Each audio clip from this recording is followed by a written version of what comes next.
গামছা কেন পরো? যারা গামছা পরো আমি তাদের জিজ্ঞাসা করছি, তোমরা কীর্তনে কেন গামছা পরো? গামছা পরো কেন?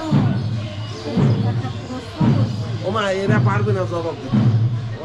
ওই জবাব দেওয়া লোক ওর ভিতরে আছে, আমি ওদের বলবানি এরা পারবে।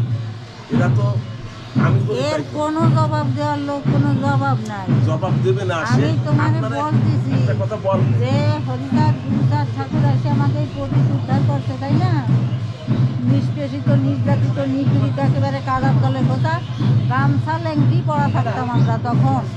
কিন্তু ঠাকুর এসে আমাদের সেই কাদার তলে তুলে কী করালো? গুরুদাস ঠাকুরের সেই শিক্ষা দিয়ে গুরুদাস ঠাকুর আমাদের সাদা পোশাক, ধুতি, পাঞ্জাবি, প্যান্ট, কোট, টাই, মোজা, জুতো, টুপি সব কিছু করলো, তাই না? দিলো। গামছা হলো লেংটি আর গামছাই কিন্তু আমরা পরে থাকতাম। ওই যে কিন্তু তিনি বাদ দেওয়ালেন গুরুচাঁদ ঠাকুর, উপরে উঠলো। এখন তোমরা আবার কেনই নিজের তলায় নাম দেয়া? তোমরা তার অনুসারী সেই হরিচাঁদ ঠাকুর। ঠাকুর কি বলেছেন? নিজে আচরিয়া ধর্ম অন্যের শিখন। তাহলে নিজে তিনি পোশাক, ধুতি, পাঞ্জাবি, মানে ধুতি, একখান ধুতি পরে, তাও কাঁচা দিয়া, কাপড়খান গলার পাশে ব্যাট দিয়েও রাখে। আর তোমরা সেই কাপড় বাদ দিচ্ছ,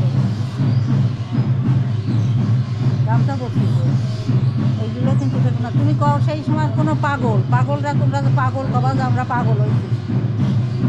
কোন পাগল গামছা পরছে? একটা পাগল দেখাও। গোলক, তারক, কিরামন, বদন, লোচন, দশরথ, মৃত্যুঞ্জয় ইত্যাদি ইত্যাদি বহু রাধা খাবা কেউ গামছা পরা আছে? গামছা একটা দারিদ্র্যের লক্ষণ। গামছা যখন কাজ করতে হবে তখন মাথায় বাঁধে, পরে সেই কেউ করবে। স্নান করার সময় পরে গা মোছে, পাও মোছে, মোছার জন্য গামছাখান গায়ে দিতে হয়। বুঝতে পারছো? এই গামছারে বর্জন করতে হবে। আমরা দেখবো যে আমাদের ঠাকুর কী করেছে এবং